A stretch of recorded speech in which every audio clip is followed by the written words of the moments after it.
Student, आज हम आपको प्रेजेंट परफेक्ट का नेगेटिव सेंटेंस सिखाएंगे। पिछली वीडियो में मैंने आपको बताया था प्रेजेंट इंडेफिनिट का अफर्मेटिव सेंटेंस कैसे बनता है। बच्चों, जैसा नाम ही है प्रेजेंट परफेक्ट तो नेगेटिव सेंटेंस, तो नेगेटिव का मतलब है इसमें नॉट का इस्तेमाल होगा, और परफेक्ट है तो इसका मतलब ये सेंटेंस में काम के पूरा होने का पता चलेगा। जैसे मैंने खाना नहीं खाया है तो काम हो चुका है ना। मैं स्कूल नहीं गया हूं, तुमने किताब नहीं खरीदी है, वह सच नहीं बोल उसने सच नहीं बोला है, मैं बाजार नहीं गया हूं, मैंने फिल्म नहीं देखी है। ऐसे सेंटेंस जो हैं प्रेजेंट परफेक्ट के नेगेटिव सेंटेंस कहलाते हैं। पिछली वीडियो में मैं आपको बता चुका हूं हैज का इस्तेमाल कहां करना है और हैव का इस्तेमाल कहां करना है। अगर बच्चों सेंटेंस जो है ही शी इट दैट या थर्ड पर्सन सिंगुलर से शुरू हो, क्योंकि बच्चों तीन पर्सन होते हैं, I we first, you your second person, and third person वो जिसके बारे में हम बात कर रहे हैं। तो थर्ड पर्सन सिंगुलर के साथ हम किसका इस्तेमाल करेंगे?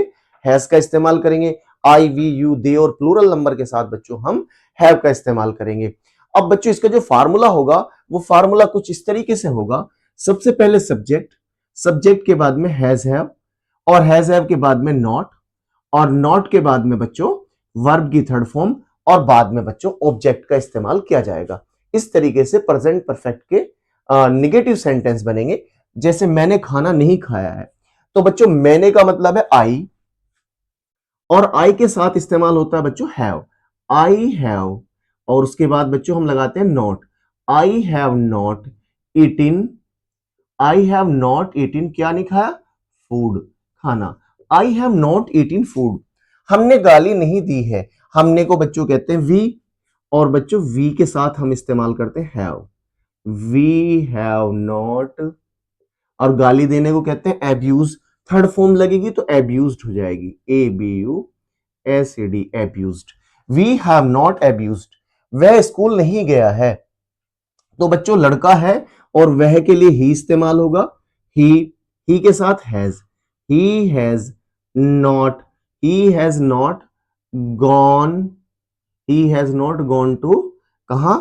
School, he has not gone to school, वह स्कूल नहीं गया है। अगर ये उत्तर बच्चों वह बाजार नहीं गया, he has not gone to market. वह दिल्ली नहीं गया है, he has not gone to Delhi. वह मेरठ नहीं गया, he has not gone to Meerut. तुमने घर नहीं खरीदा है। अब बच्चों तुमने के लिए यू के साथ लगाते हैं हम हैव, यू हैव नॉट, फिर लगेगा नॉट। खरीदने को कहते हैं बाई, और बाई की थर्ड फॉर्म होगी bought, B O U G H T, B O U G H T, bought. You have not bought क्या नहीं खरीदा? House, H O U S E, house. You have not bought house, तुमने घर नहीं खरीदा है। उसने मेरी मदद नहीं की है, उसने मेरी मदद नहीं की, उसने के लिए ही और ही के साथ बच्चों हैज लगाएंगे, ही has not helped, he has not helped me, उसने मेरी मदद नहीं की है। वे गांव नहीं गए हैं। अब बच्चों वे गांव नहीं गए हैं, वे के लिए क्या लगाएंगे? दे, और दे बच्चों प्लूरल है तो थर्ड पर्सन लेकिन है प्लूरल।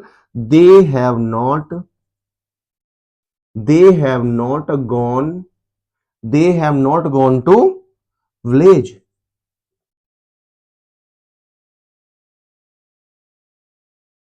माताजी ने खाना नहीं बनाया है, माताजी ने खाना नहीं बनाया। अब देखो जो रेस्पेक्टिव वर्ड है वो जो है इंग्लिश में ऐसे इस्तेमाल नहीं होते। जैसे हम माताजी लिखे हैं, हम उसके लिए सिर्फ मदर ही लिखेंगे। मदर सिंगुलर है तो has, mother has cooked, mother has cooked, mother has not cooked food, mother has not cooked food.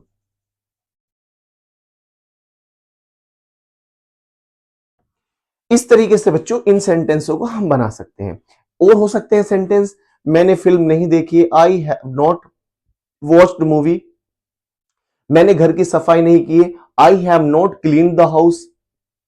मैंने आम नहीं खाया है, आई हैव नॉट ईटिन मैंगो। मैंने मकान नहीं बेचा है, आई हैव नॉट सोल्ड हाउस। तुमने गाली नहीं दी, यू हैव नॉट एब्यूज्ड। तो बच्चों इस तरीके के सेंटेंस आप जो है प्रेजेंट परफेक्ट में बनाते हैं। साइड में आपको कुछ सेंटेंस होमवर्क के लिए दिखाई दे रहे हैं, जिन्हें आप कमेंट्स बॉक्स में करके मुझे दिखाएंगे। मिलेंगे नई वीडियो में, तब तक के लिए जय हिंद।